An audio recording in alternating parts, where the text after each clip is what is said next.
Hello, guys, and welcome back to this series of AutoCAD for Real Beginners. This time, I will speak about the modeling panel. And in the modeling panel, your 3D tools modeling panel, you can make your 3D items. So the last time I talked about your home panel where you can draw your 2D geometry. This time, I want to skip the rest and talk about your 3D geometry. So without further ado, guys, let us get into this video.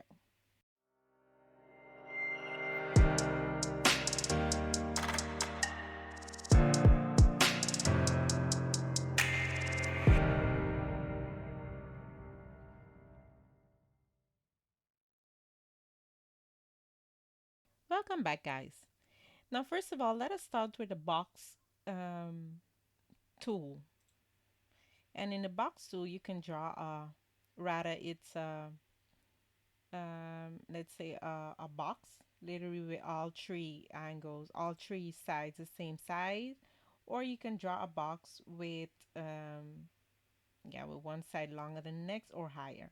So first of all, to be able to see this correctly, let us change our cube view, sorry, our cube view to ISO, which is, and also parallel, so not perspective. If you don't know how to make this active, let us see, go to view, and then here you have view cube. So to make this active on in your model space, you have to set make your view cube active. So this is by view, and then you click on view cube. So now let us go back to our box. And first of all, when you how to draw a box. So here below you can see specify the first corner of your the first corner. So that's this side, and then the other corner, and then the height. That's basically how you draw a box. Very nice and easy. But there are many ways, of course, to draw this same box. You can also decide to start from the center. So if you click on center, then it will start drawing the box from the center, go out. If you make it, if you put on your ortho or your polar tracking, then this will track, and like this you can then your size will all be the same, so it will go all the same size. Right here you can decide to type in measurement, so like 1 meter, and the height will also begin from the center. So if I wanted 1 meter, then I just click on 1 meter. So this side is actually, I think this is 2 meters, because if I start from the center, from the side, then it would be 2 meters. And let us go into our measuring tool. And here we can see that it is, okay, basically it was 1 meter from diagonally from the center to the side.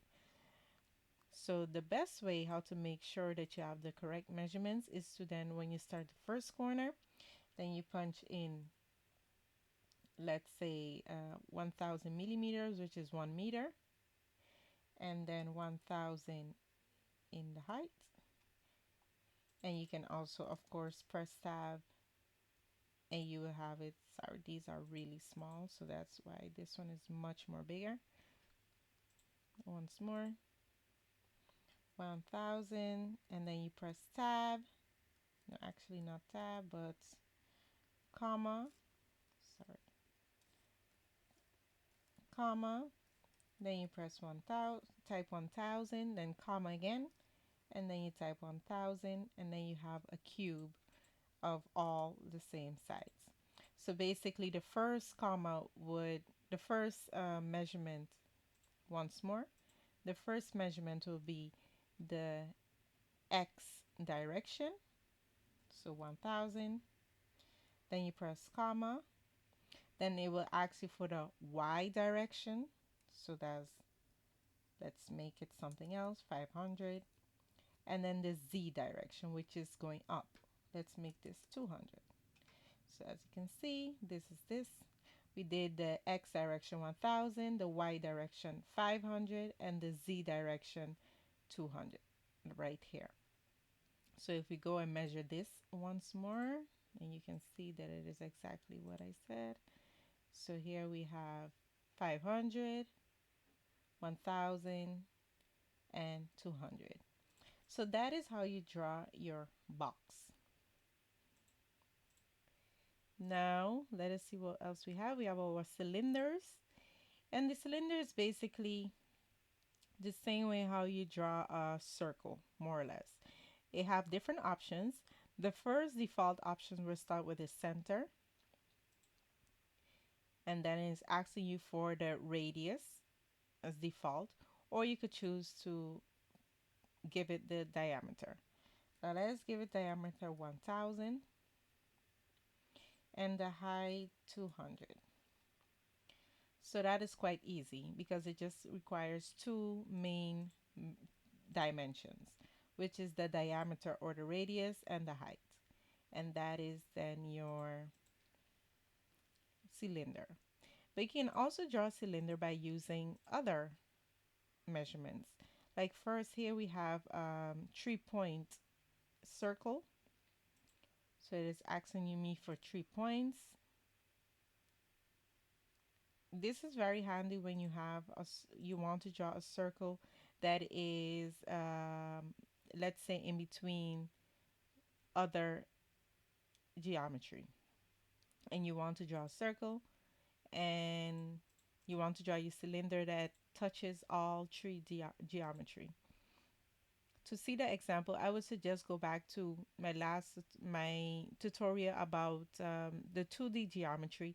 It works fairly exactly the same. So that was our cylinder. Then we have our cone, and the cone exactly asks for exactly the same questions as your cylinder. You could either draw with 3-point, 2-point tangents, or elliptical. And of course, default is then the center. And then the height. And here, by a cone, you can either decide to have a pointy cone, which is this one right here, or you could decide to have a second diameter or a radius to the top. So then you would just click on this one. And then now it is asking me for the radius from the top circle of the cone.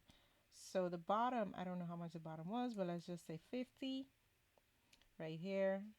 And then again, it is asking for the height, which is right here. And let's say the height is 200. So now as you can see, I first set the bottom diameter or radius, and then I set a top one. I didn't want it to be pointy. This is just extra if you want to draw this type of cone or without having the pointy cone. So if I measure this right here, the radius was 50, and of course the diameter is then 100. So that is how you can draw your cones. Let us go back to our 3D tools. Then we have our sphere, and it's basically just a ball. So this won't have much options, and basically, of course, your starting point will be either 3-point, 2-point, or tangents the same way, and of course, default is again the radius. And here you can decide for diameter or just the radius of the circle, and then you click OK. You can also set this to, if you go to our view panel, let's just see where it was, view panel, sorry, and then you go into, no, sorry, visualize panel, and then you click on right here, you visualize style. You can click on shaded views, shaded with edges, and that way you can see your geometry very very much more easier than to have it to view in wireframe. The only problem with drawing in this state, in this visual style, is that your in AutoCAD has needs more time to how to say it. AutoCAD needs more time and more memory to process this information. So it will sometime, the more you have, it will sometimes take longer. Like when you're spinning, it will stick sometimes. Whereas if you just set it to wireframe, it really doesn't have a problem with doing anything. You can easily draw a lot of stuff without, because right now it's just reading lines. Whereas if you set it like this 3D view or shaded view or shaded gray or sketchy and those kind of stuff, AutoCAD has need more time to process this information, so to make it visible to the person who is seeing it. So every time that you turn, it will have to recalculate everything every single time. So just have that in mind when you're drawing. So I would suggest get accustomed of this view, even though it's kind of strange to see this as a 3D, but that's just your train your eyes to view your 3D objects. It just takes a matter of training your eyes to visualize this, because I know it will be hard, especially if you have a lot of 3D items up on each other like this, to know what is the front and what's the back. And sometimes if you view it in a angle, a certain angle, then you wouldn't know exactly what is really going on. But just train your eyes to get accustomed of picturing 3D in your head, and that will make it much easier. Um, yeah, you basically train your brain to visualize it in your head. Whereas it sounds very weird, but yeah, that's just part of 3D drawing. You have to be able to visualize something also, and that helps also to draw in 3D, because that way you would know what shapes to use to combine together to make very complicated shapes, if you have whatever complicated shapes you need to draw yourself. So that is why I use my wireframe, 2D wireframe, because then it's much easy to move around, and I won't have much. AutoCAD does not need any much memory to um, calculate all the geometry that is going on right here. So now let us go to our pyramid.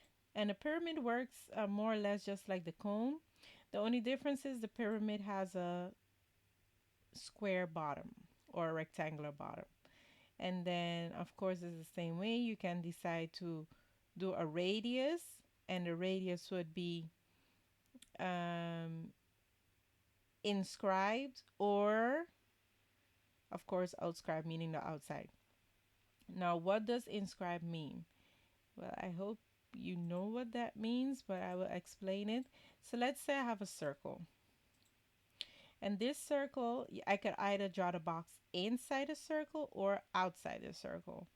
So now if I go to my 3D tool and then pyramid, first of all, it asks me for the center, and then this is inscribed. So let's say, wait a minute, let me make this a specific radius or diameter. Let's say 900 diameter, which is 450 radius. And now if I want to draw my pyramid with within that circle, what I would have to do, it's asking me for the radius, and the radius of the circle was 450. So that is on the outside.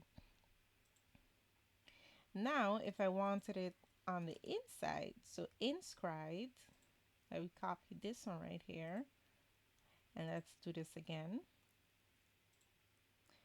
Instead of inscribe, I wanted instead of circumcise, I wanted inscribe. So now instead of it being on the outside, it's going to be on the inside of my circle. So now again, it is asking for the radius. I would say 450, and then the height. And here also, just like the cone, you can also decide to use a top radius and a bottom radius. So let's say the top one would be 50, and then what it does is, the just like the bottom inscribed, the top will also be inscribed. and then the height, let's say 400, and that was it. So this one is a circumscribed, and this one is inscribed. So meaning inside a circle and around the circle, outside the circle. This one has a point and this one has a top radius. So that is how you can draw your pyramids. And a wedge, as you can see, is very straightforward. Again, you have to just draw a rectangle. Well, let us see what other options we have. So first corner or the center, it's the same way. You can start from the center, just like your box. And then the height also from the center. And this is your wedge. Now let us view this in visualize. Let's visualize this in 3D shaded view for the ones that are new to this. As you can see, I draw a couple shapes. And here you have your circumscribed and your inscribed pyramid. And this is then your wedge. And of course, it doesn't matter if you already draw your 3D. You can always just resize it however you want. So you can pull on these blue arrows or these squares to resize it however you want it to be, even after drawing your geometry. That is why it is good to draw your geometry from using your shapes within AutoCAD instead of using always extrude, which we will see in a few. So when you draw your shapes, then AutoCAD will memorize what shape you chose, and you can easily change your geometry, and it goes very easy because then you can go into your properties also and also change your geometry from here. So as you saw, the height was 400 and the top radius was, let's see, that was circumscribed, so of course the top radius will be less. It was 50, and the bottom, the base radius would be 450. Actually it's circumscribed, so it is recalculating it for you. So if it's circumscribed of inscribed, then let's do 450. That is the inside, and then the top would be 50, like this. So then the corners, just the corners touch the inside of the circle and nothing else. So that is how you can make your shapes. Let us see what else shapes we have. We have the torus, and the torus is just like a donut. Let us call it the donut. And what is it? Again, it is asking for the center, the 3-point, 2-point, or tangent. It is basically just repeating the same questions over and over. After you have drawn the radius of the base, then it's asking you for the radius of the tube itself, so this thick part. And here you can choose to 2 points or the diameter. I would just leave it as default, which is the radius. Most of the time all your shapes are default radius, so instead of diameter. So if you need the diameter, don't forget to just click diameter and then give it the value. So always click first and then give it the value, or type D. These capital letters is a shortcut for when you want to change between the radius and diameter. Now let's have, this is a polyline solid. So it's kind of like a wall. You can draw walls faster when you're using a polyline solid. Or poly solid, but it's kind of like a polyline. It's continuous. It continues. It does not stop until you stop it yourself. So let us click on that one. Now, first of all, you have to set the the dimensions of this option forehand. So as you can see, the height has already been set to 4 millimeters, and the width of the wall is 0.25 millimeters. That's kind of small. So to change this information, we click on height, And now it is telling us, well, it is set now to 4. What do you want to change it to? Let us put it to 200. And the width, let us change the width also, and let us make the width 100 as an example.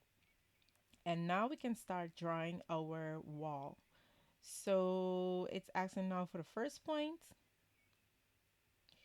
and then your next point, and then your next point. And so you can draw a whole maze of walls for a building without having to extrude any lines or anything like that.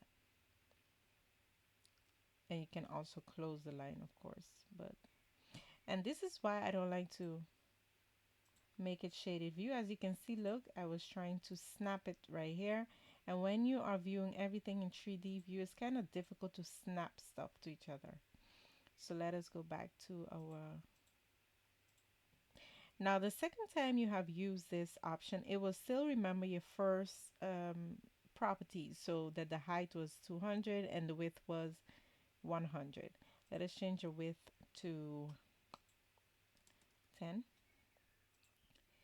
So here we have it again. And now, as you can see, oh, it still doesn't grip it. Let's see, is my... everything's on. I guess it does not have a grip. Doesn't matter. You can still draw it and then just link them to each other. Just press as enter or space. And here you have it. Here you have your wall. And now you can then drag these points right here, and then you can either stretch it that direction, however direction you want to stretch it to. And here we have our grips. So when you join them to the center, oops, it's kind of difficult after it has been drawn already. Let us undo that last one. Now I want to join it here till the end. And now you can see it makes it one item. So even though it was two separate lines a while ago, now since I've made a line next to each other or joined them in a way, it makes everything one item. So it merges these two ends to each other because I have joined them together. So that is why I set it to 2D, the visualize. I changed the visualize so I could show you the grips in the corner right there. So now that is how you use your poly solid, which is basically like a wall like option to easily draw your walls when you're making your floor plan of your building. Now, a next cool option that I have right here, I think it started in 2000 and something AutoCAD, I don't know exactly when, I think 2003 or 4, something like that. I'm not gonna really say because I don't know myself when it started exactly, but I think I read it somewhere in 2003. Let's say you have two objects next to each other, and like these right here. Now the thing with these, we have this extra option right here, and it's called history. And when you set it to record, which is also this right here, when you're drawing and this option is on, it will automatically save it to, it will make it a recording, it will record a history of the object. So let's say I would put this into visualize shaded view so you can see exactly what I'm talking about. This one cuts the other. So let us go to our 3D. I will get to this point later, but I will show you exactly what this does right here.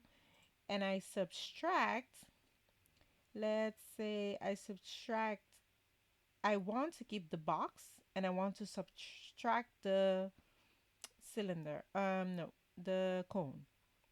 So the first one, you click on the first one that you want to keep, press space, and then you subtract, you click on the one that you want to subtract and press space.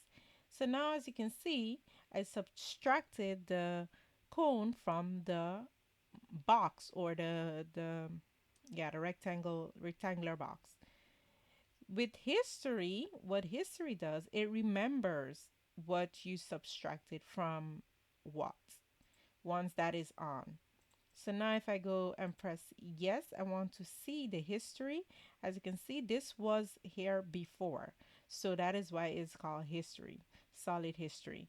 And what is cool about this is now by pressing control and clicking on the box, I can now stretch or change my history. So now if I go and make this cylinder bigger or smaller, like this, it actually, you can actually change the geometry of the old cone and don't have to draw it all over again.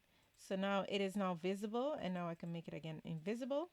Do not show the history. And here you have it. It changes the diameter or the size of the history. And you can also do this with the box, as you can see here, by clicking control. You can then change the diameter, the geometry. If you don't click control, what will happen is you cannot do anything with it. As you can see, the points are not there because most of the time, well, actually all the time, when you have a solid and you use this solid editing tool, we just use a subtract tool from the solid editing panel, it will turn into a 3D, yeah, it will turn into a 3D object that you cannot change. So all those grip that I talked to you about the first time, that you can then change the height and the length, you cannot do it anymore.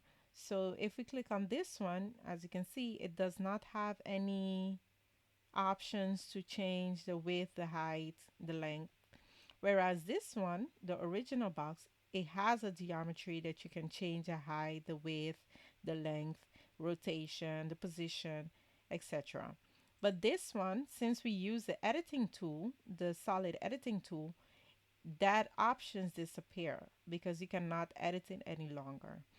So that's why AutoCAD or Autodesk implemented solid history. So even though it, the option is not available anymore to change the geometry of something you have modified, with the solid history you can still modify your object or your geometry even though you have used the solid editing tool within that specific object. So it's kind of handy. It is handy actually, because then you don't have to draw this thing all over again every time you want to change it to something differently. So something is kind of like a dynamic solid editing kind of tool. Whereas in Autodesk, if you have used Autodesk a long time, of course you guys not, because you are for, this tutorial is for beginners. Um, when you use the solid editing tool, you cannot change anything, any more geometry from it. Whereas if you left it its original state, so meaning from this list of items right here, you can always change the geometry as however you want. Now let us go to the extrude tool. Now the extrude tool is basically used more when you have already, when you have actually not more. It's only used when you have already geometry, 2D geometry. So if you have a circle, you can go ahead, instead of drawing the cylinder, you can just extrude your circle. It basically has the same behavior as um, your 3D solid cylinder. The only difference is the way how you make this cylinder was different. So first you draw the circle and then you extruded that circle into a cylinder. And here you can see with this one only, you can only change the height, because remember the The 3D part of this option is only your extrusion, which is only in the height. Whereas here in your cylinder from this tool right here, you can not only change, you don't have to only change the height, but you can change other stuff, which is the height and the radius. And that's basically the difference between these two. This option, the extrude, is handy, yes, because sometimes we have a whole 2D floor plan. So instead of having to draw everything all over again, let's say you had a floor plan.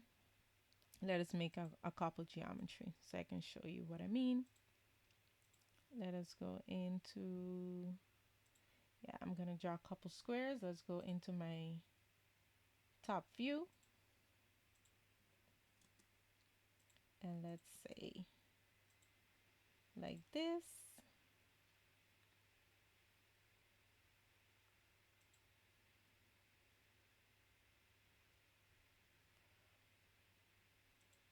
Okay, so these are my walls basically. And now let's say I wanted to extrude the outer part of it. So now instead of having to go and draw all type of boxes or walls around this, you can just easily extrude these, all of them at once. And then it is asking me for the height. And of course you can also choose a direction, a path, or taper, angle, and also your expression. So right here you have it, this one right here, parallel. And let's say I wanted it to be 400. And then very easily you can say, well, I want to subtract these from my outer wall. So then you click on your outer wall and then subtract these options. And then you have also the same extrusion instead of having to draw everything all over again. So that is mainly what extrude does.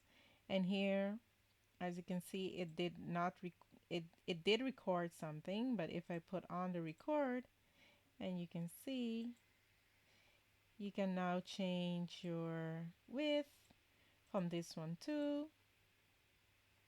Oh,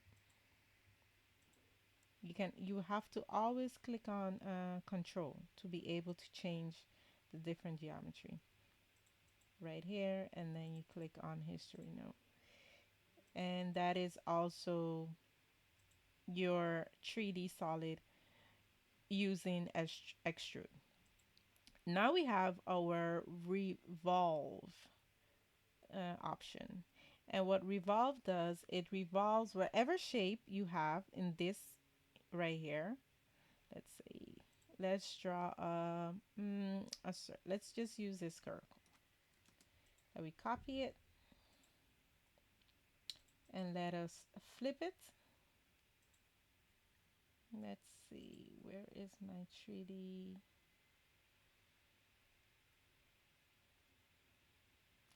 Rotate. Rotate 3D.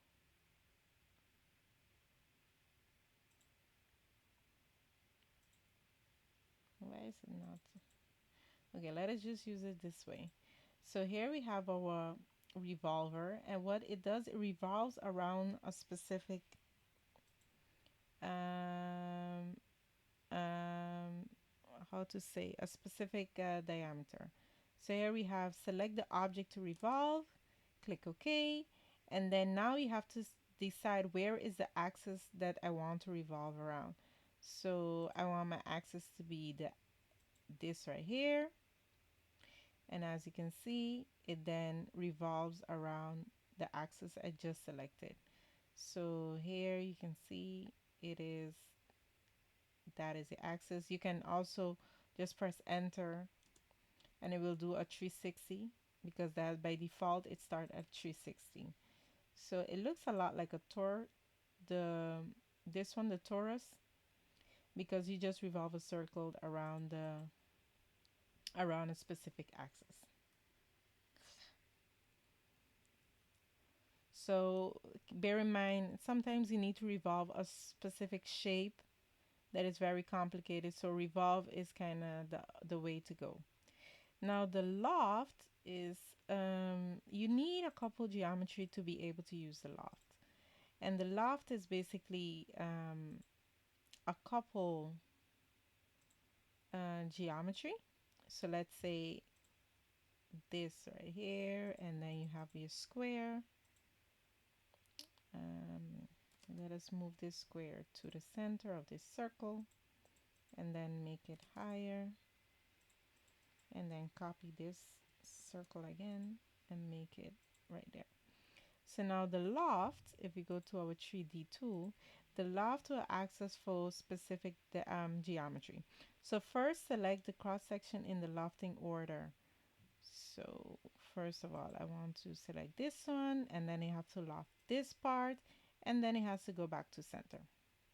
So right here is the loft, and that's basically it. And then you press enter, and it just draws that for you. So what it does, it connects all the corners from the tree shapes I've selected, and then makes a geometry for it.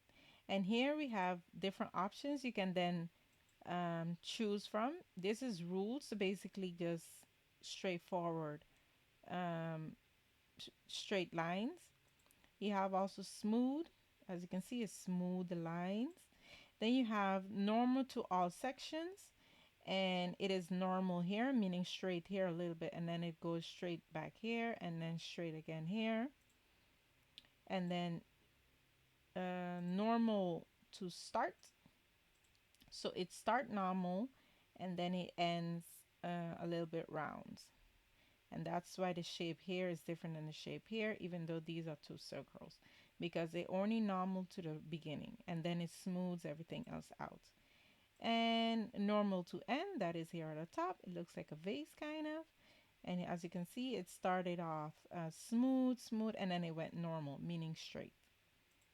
Then you have also a normal to start and end, which is basically normal here and normal here.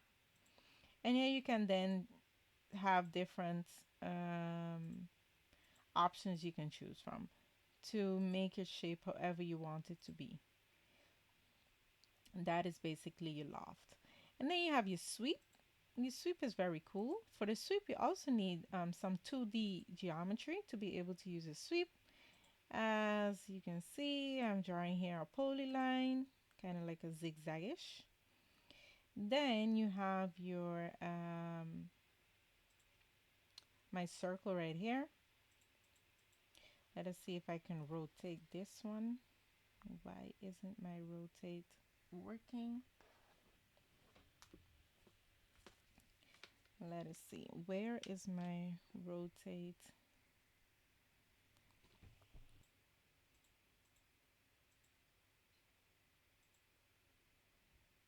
Normally it would be here somewhere, but for some reason I don't see it. Let me just type in. Oh yeah, look there. 3D rotate. This one right here. Let's see.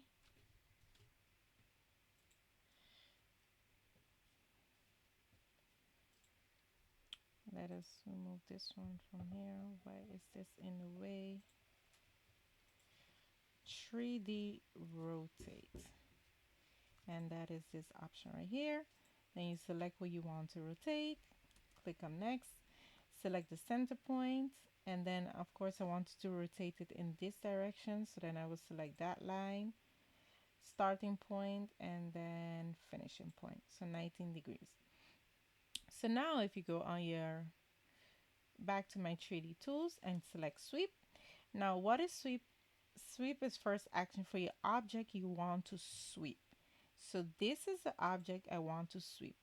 And when you're sweeping, you have to make sure the two objects, so the object and your path, are connected to each other, are next to each other. So here we have I selected first my object, then click on next. And now it is asking for my path. And you can choose, of course, different options. I will stick to just the normal default options. and then you just select your path and it sweeps this circle in the path of my polyline. So that is how sweep works. Now let us see mesh box, and it works. Mesh box works exactly the same way. And to be honest, I still don't understand what is the idea behind the whole mesh situation within AutoCAD, Autodesk on a whole. I think mesh is basically more, it's not really solids because solids have an inside, it has a volume, but mesh is does not really, it have a volume, yes, but it does not really have a thickness. It's just planes that are all make up a shape. So the same options we had for your 3D um, objects, you also have for your mesh objects. So as you can see here, we have the box, the cylinder, the cone, the pyramid, the sphere, the torus, and the wedge. Basically the same exact stuff. And here we have changes the visible of 3D faces edges. Now you can use these, but basically I don't really use them ever, ever, ever, ever. So mesh is cool, but I don't really see the need for mesh, to be honest. Like, yeah, I really don't see the need to for the mesh. Okay. So with mesh, yeah, you can use it, but it's not really a 2D. It does not have a extrude something. It's really just planes. And I think mesh is mostly used for when you're using machines and stuff. But 3D is also for using machines. You can also use 3D to be able to um, send geometry to your machines.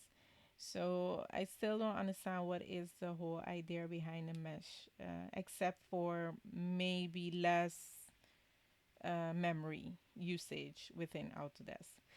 So guys, that was it for now. That was it for this tutorial about the modeling tab or panel.